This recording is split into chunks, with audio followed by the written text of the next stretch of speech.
Parul university के placements का कोई रिप्लेसमेंट नहीं, इसलिए टॉप कंपनीज की फर्स्ट चॉइस। आप तो समझ ही गए होंगे। Join Parul university, Vadodara, Gujarat. केंद्र सरकार ने शुक्रवार को संसद में बताया कि भारत को चीन द्वारा 2 नए काउंटी बनाए जाने की जानकारी मिली है, जिनमें से कुछ हिस्सा भारत के लद्दाख में आता है। सरकार ने कहा कि इसका कड़ा विरोध दर्ज कराया गया है। विदेश राज्य मंत्री कीर्ति वर्धन सिंह ने कहा है कि भारत सरकार ने इस क्षेत्र में भारतीय भूभाग पर अवैध चीनी कब्जे को कभी स्वीकार नहीं किया है। नए काउंटी बनाने से न तो इस क्षेत्र पर भारत की संप्रभुता के बारे में भारत की दीर्घकालिक और सुसंगत स्थिति पर कोई असर पड़ेगा, न ही चीन के अवैध और जबरन कब्जे को वैधता मिलेगी।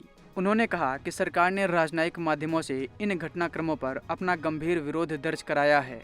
मंत्रालय से पूछा गया था कि क्या सरकार को लद्दाख में भारतीय क्षेत्र को शामिल करते हुए हॉटन प्रांत में चीन द्वारा 2 नए काउंटी स्थापित करने की जानकारी है। यदि हाँ, तो इस मुद्दे को हल करने के लिए सरकार द्वारा क्या रणनीतिक और कूटनीतिक उपाय किए जा रहे हैं।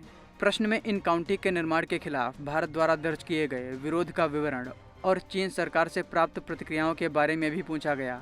यह भी पूछा गया कि क्या सरकार ने अक्साई चीन क्षेत्र में चीन के बढ़ते प्रशासनिक और बुनियादी ढांचे के विकास का मुकाबला करने के लिए कोई दीर्घकालिक रणनीति बनाई है। सवाल का जवाब देते हुए विदेश राज्य मंत्री ने कहा, भारत सरकार चीन के होटन प्रांत में तथाकथित 2 नए काउंटी की स्थापना से संबंधित चीनी पक्ष की घोषणा से अवगत है।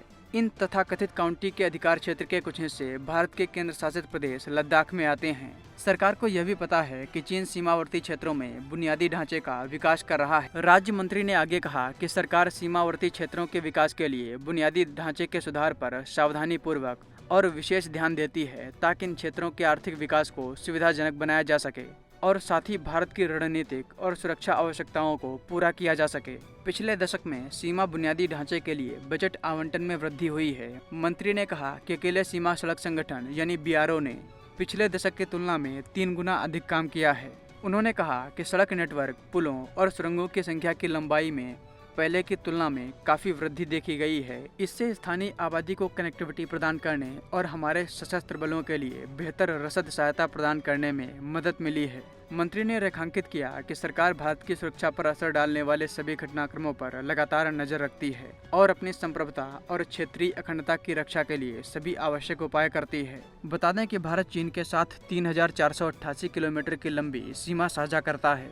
चीन की विस्तारवादी नीतियों की वजह से भारत अक्सर चिंतित रहता है। भारत का इलाका अक्साई चीन 1962 से पहले भारत के पास था। उस पर 1962 में चीन ने अवैध रूप से कब्जा कर लिया था और लगातार वो यहाँ पर इंफ्रास्ट्रक्चर मजबूत कर रहा है।